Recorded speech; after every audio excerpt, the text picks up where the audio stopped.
Boa tarde, senhores. Então, vamos tentar aqui dar início à nossa apresentação em relação à peça que foi posta aí como atividade na disciplina de estágio supervisionado. Primeiro a gente vai fazer uma breve análise aqui do caso concreto, que é o que a gente tem aqui na nossa tela. O caso para elaboração vai dizer que o Tecujus é o seu José da Silva. Ele deixou como viúva a senhora Belarmina. A gente tem a data do óbito, tem a descrição aqui dos herdeiros. Nós vamos perceber desde já que temos 4 herdeiros maiores, que nós subentendemos aqui que são frutos do relacionamento com a viúva. E de toda forma, nós temos também um menor, que ele está sendo até representado pela mãe, né, pela genitora, uma informação que vai vir após aqui. Então a gente vai ter a seguinte situação: nós temos um inventário para fazer em que há uma viúva. Infelizmente a gente não tem a descrição aqui do regime adotado na união deles. Diz aqui que eles eram cônjuges, então eles eram casados, mas não há aqui a descrição do regime de bens.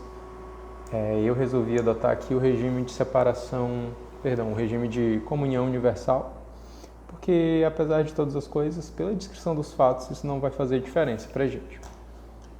A gente vai ter também a descrição do espólio, e a gente, para tentar entender melhor isso, vai passar direto para a apresentação da peça propriamente. Eu resolvi fazer, de acordo aqui com o comando, né?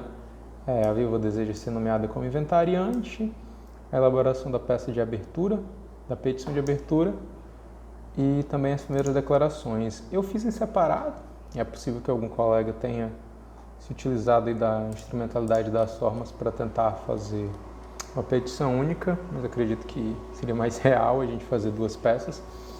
Afinal, via de regra, é necessário que haja abertura no inventário para comunicar ao juiz esse falecimento. A gente indica aqui desde já, né, a qualificação. A requerente, no caso, é a viúva meeira. A gente vai indicar aqui a qualificação também do inventariado e vamos narrar os fatos bem brevemente, né? Não tem muito segredo em relação a isso. A requerente é a viúva dele. A gente vai indicar a data de falecimento. Isso aqui é importante para que a gente observe o prazo que o Código Civil coloca em relação à abertura da sucessão para que seja comunicado em até 60 dias, né? Então é interessante que a gente observe isso também. A requerente vai ser parte legítima para propor, porque vai haver aqui no 615 a dicção do próprio Código de Processo Civil de que há aí uma competência, uma legitimidade, né, concorrente entre herdeiros, a viúva, o cônjuge sobrevivente, né? Como eu disse, como não há descrição do regime adotado na união deles, eu optei aqui por indicar a comunhão universal de bens. Mas aí é uma questão mais de interpretação também, mas no nosso caso concreto, ao meu ver, isso não vai fazer diferença. Porque, como veremos, há na verdade um acordo entre as partes.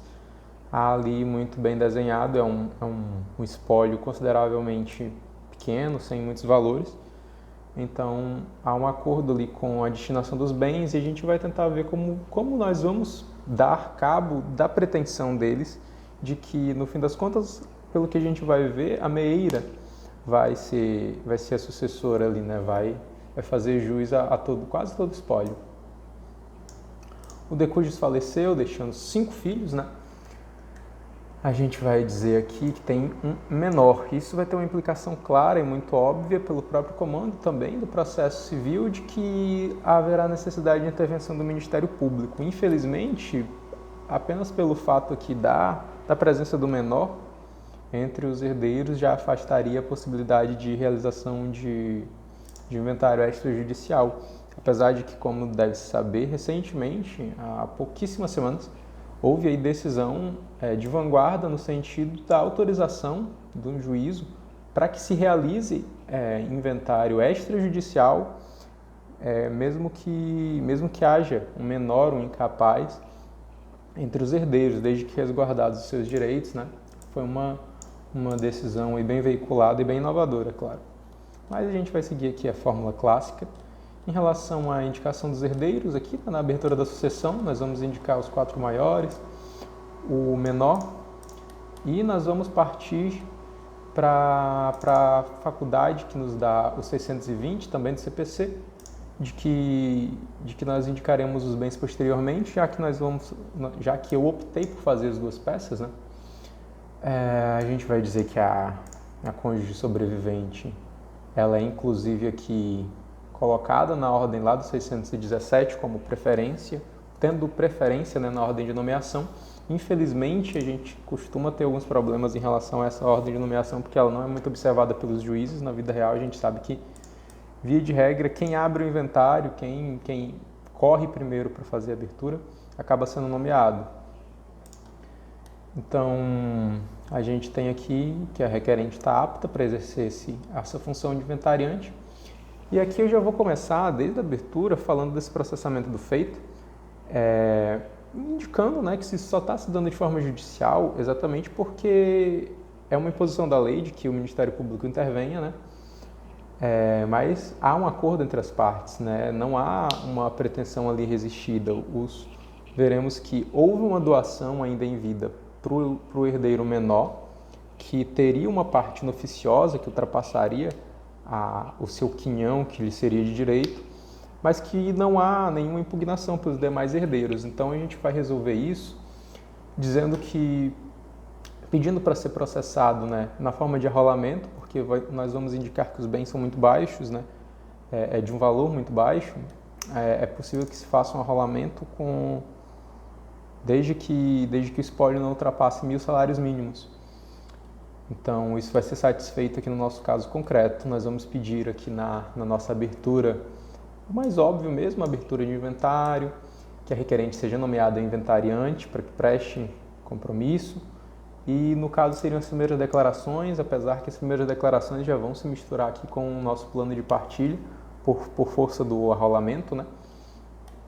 Após que seja homologada a partilha, eu peço aqui, né, para a intimação do Ministério Público, seria necessário também pedir a intimação das partes, dos herdeiros, para que, querendo, eles intervenham aqui, se habilitem.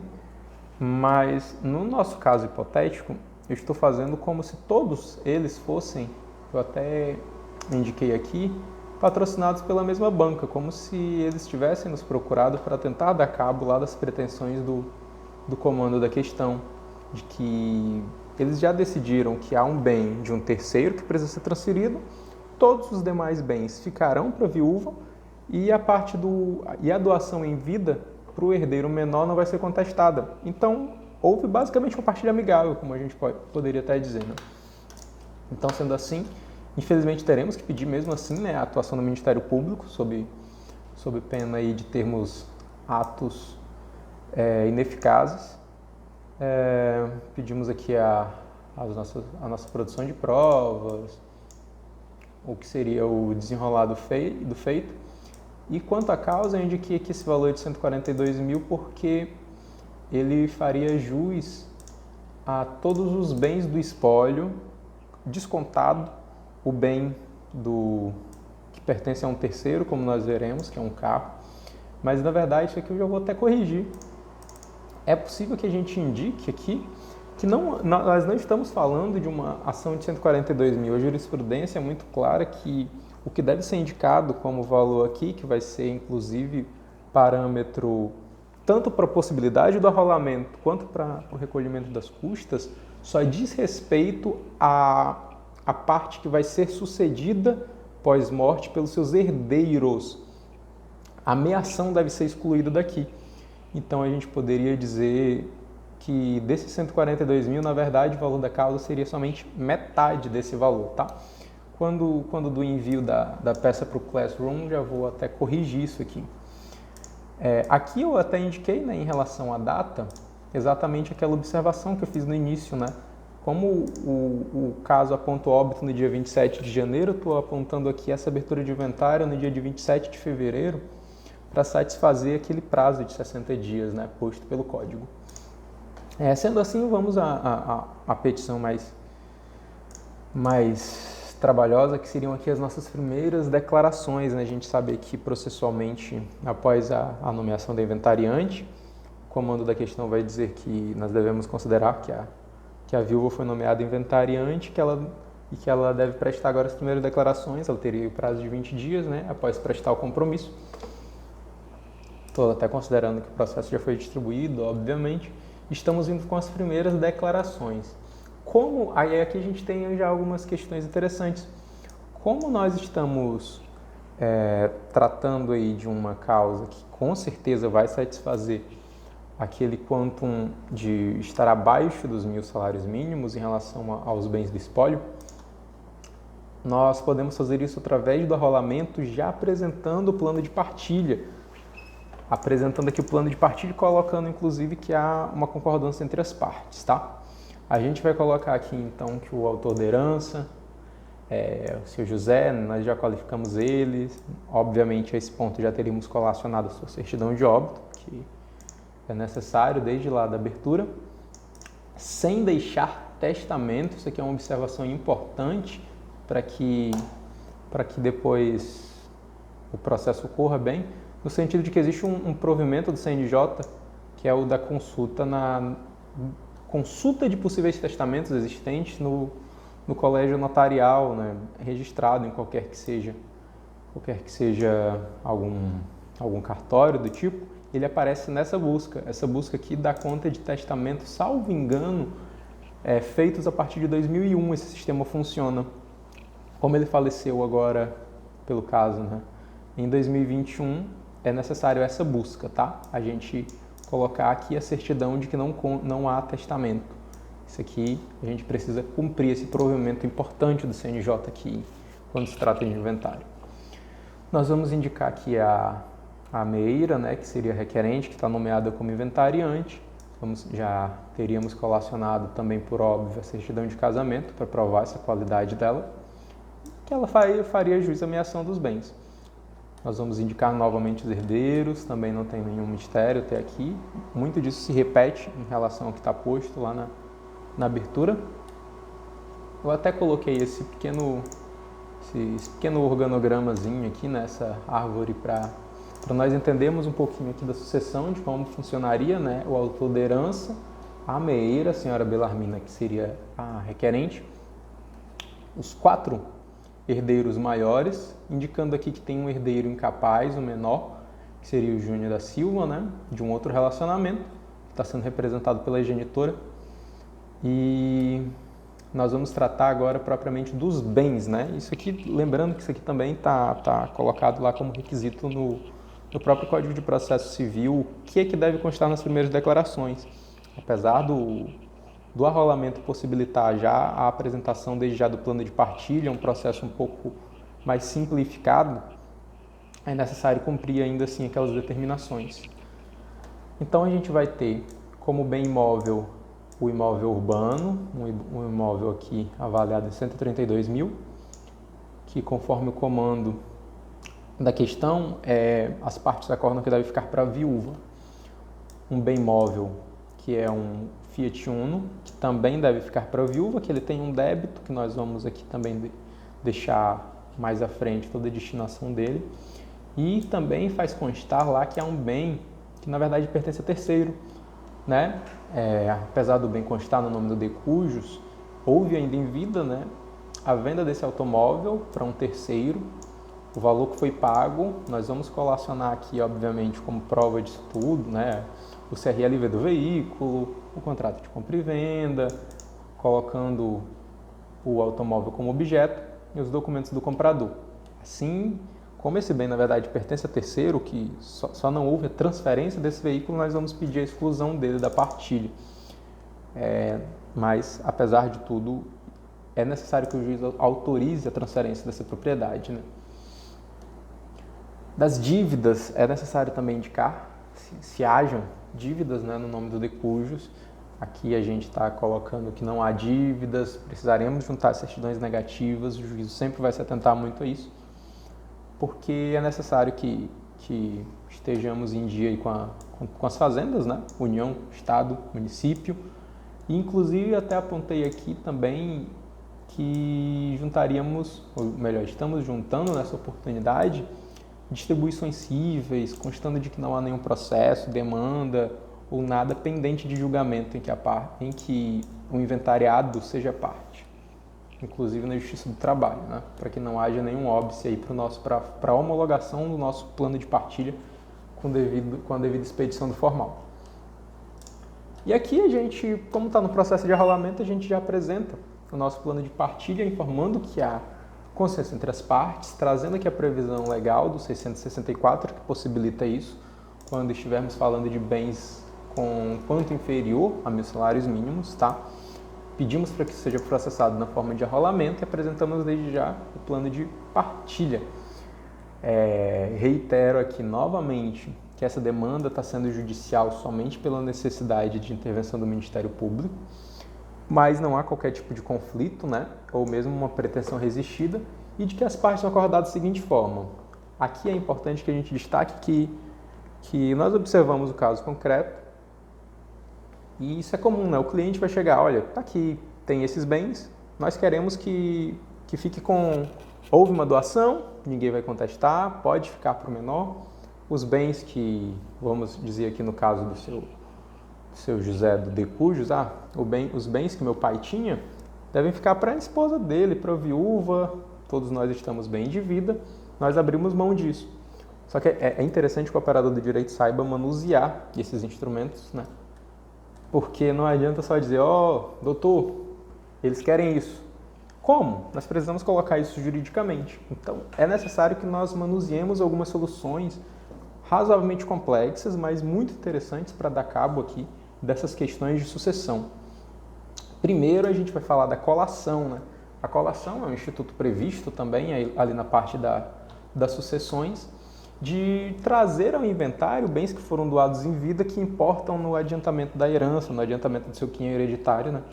O comando já diz lá que houve a doação dessa terra aqui, dessa área de terra rural, uma colônia para um herdeiro, e a gente vai colocar aqui dessa forma.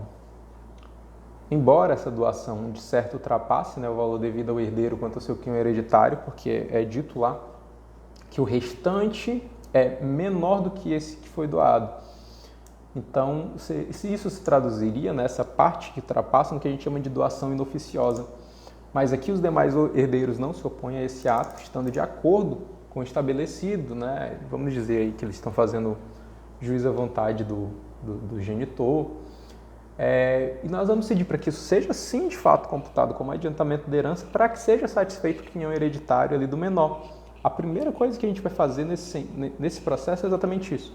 Garantir que a pretensão hereditária, a pretensão sucessória do menor seja satisfeita, porque o Ministério Público vai ter que se manifestar nos autos com essa anuência. Então, nós vamos dizer que há total concordância com o cômputo e com essa doação, de que não há impugnações, descartamos essa discussão em relação ao que seria parte inoficiosa e dizemos que está satisfeita a sucessão do menor, para que todos os demais herdeiros maiores possam dispor agora do que seria o seu direito sucessório para a meieira. Aqui a gente teria algumas complicações que precisariam de maior debate em relação à renúncia, né, da herança, se há confusão entre os institutos da cessão em favor de renúncia propriamente dita, renúncia imprópria, mas de forma resumida, como a pretensão do menor está satisfeita, todas as demais partes ali seriam capazes, e todas elas concordam ali pelo comando de que os bens que ficaram devem ser dados, né? Devem ser sucedidos pela meieira. A gente vai trazer aqui, a gente vai se utilizar, eu pelo menos me utilizei do Instituto lá do 1793 do CPC, em relação à possibilidade de cessão por escritura pública, o que a gente chama de cessão hereditária por escritura pública. Trouxe aqui a doutrina dizendo que a cessão de direitos hereditários é um negócio jurídico inter vivos, celebrado depois de aberta a sucessão. Isso aqui é requisito, inclusive, de validade e eficácia, né, para o negócio jurídico, porque não há de se falar em dispor de direitos hereditários de pessoa viva, de inventariado vivo, porque só haveria pretensão, não haveria direito, né, propriamente dito, entre o herdeiro, que seria o cedente, e um outro co-herdeiro, ou um terceiro, né, que seria o cessionário, que no nosso caso aqui vai ser a viúva, a meeira. Assim, sabe-se que desde a morte do autor da herança, os seus herdeiros já são proprietários e possuidores, independente de qualquer outra providência. Isso aqui é o nosso princípio de Saicine, né? E assim eles podem dispor desses direitos hereditários.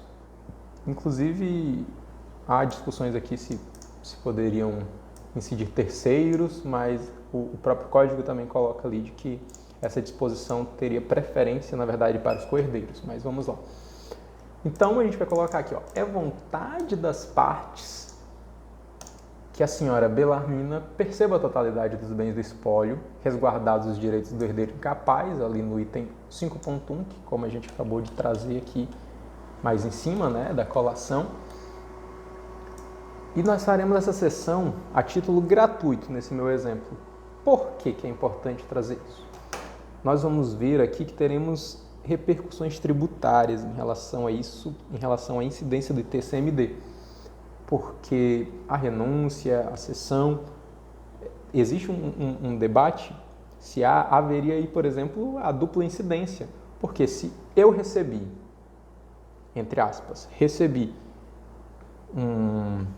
um meu quinhão, incidiria desde já aí a transmissão do imposto. Incidiria desde já o imposto pela transmissão desses bens. E incidiria novamente da minha renúncia para uma outra pessoa, para um terceiro determinado. Incidiriam duas vezes essa tributação. Mas a gente vai tentar afastar isso, né? Pelo menos aqui por amor ao debate, né? É plenamente eficaz a sessão para que as partes disponham da forma que bem acordarem.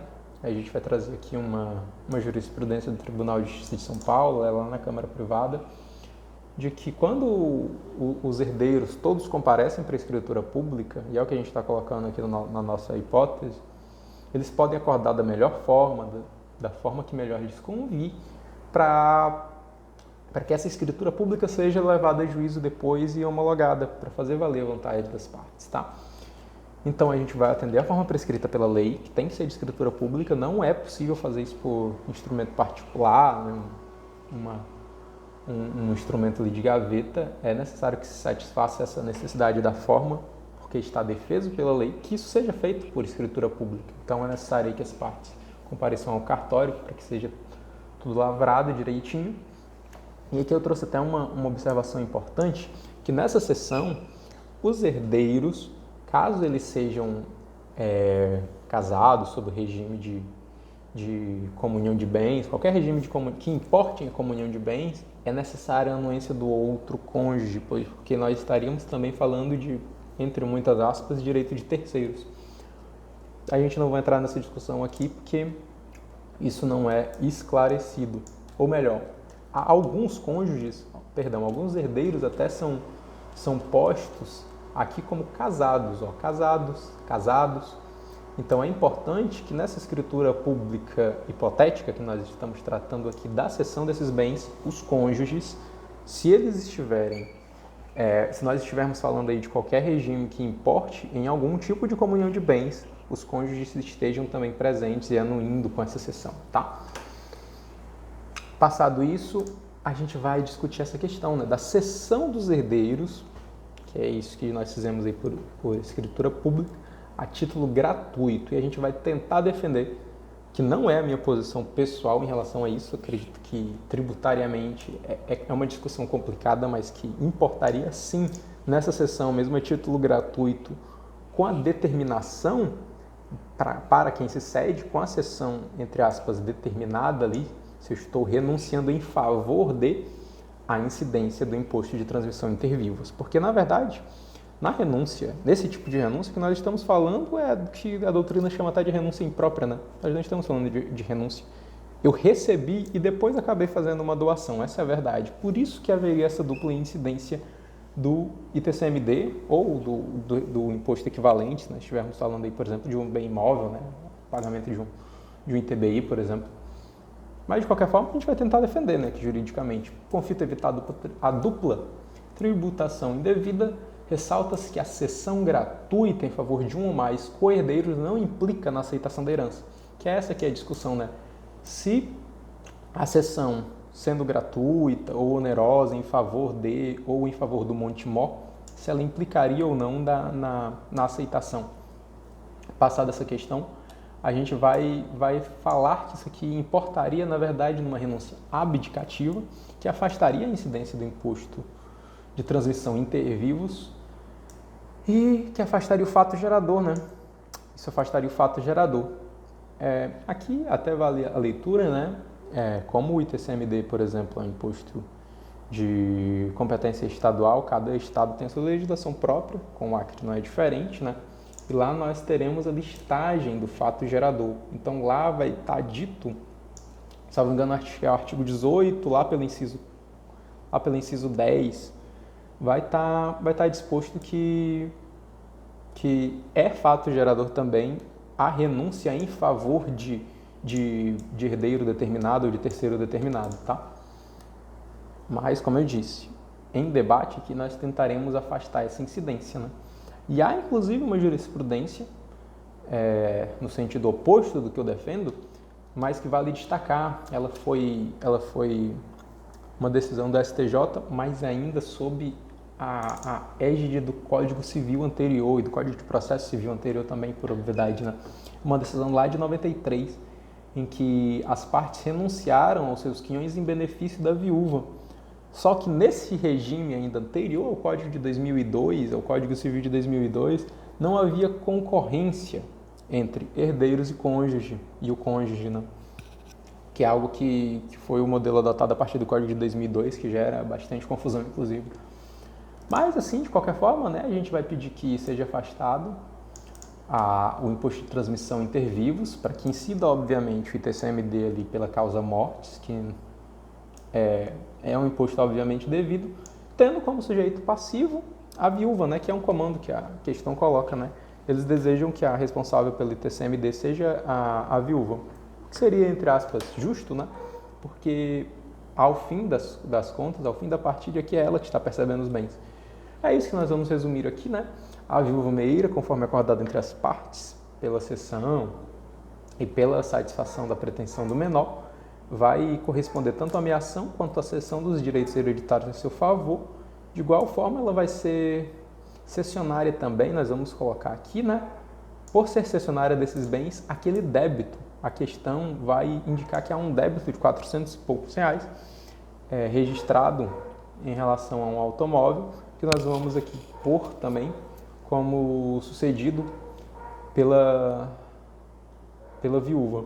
Isso aqui também seria por força do próprio código, né? O código também vai dizer que nesse tipo de cessão, esses tipos de débitos ou mesmo créditos que acompanhariam o bem seriam igualmente sucedidos. Quanto aos pedidos, a gente vai pôr aqui que é necessária a manifestação do Ministério Público para atuar no feito, por força da presença do menor, e vai pedir a homologação da satisfação da pretensão sucessória do herdeiro menor, né? Como temos o menor, vamos pedir para que seja reconhecido que está tudo bem, que seus direitos foram resguardados. Vamos justificar aqui os pedidos. Seja reconhecida e homologada a escritura pública de cessão hereditária, que é o que nós fizemos aí em favor da viúva meeira, para que se possa cumprir aquilo que está lá no comando da questão, e para que seja esse pedido formal de partilha, nos termos desse nosso plano, né, dando conta do arrolamento. Seja intimada a Fazenda Pública para recolhimento do ITCMD e para que ela suceda a íntegra dos bens do espólio, tá?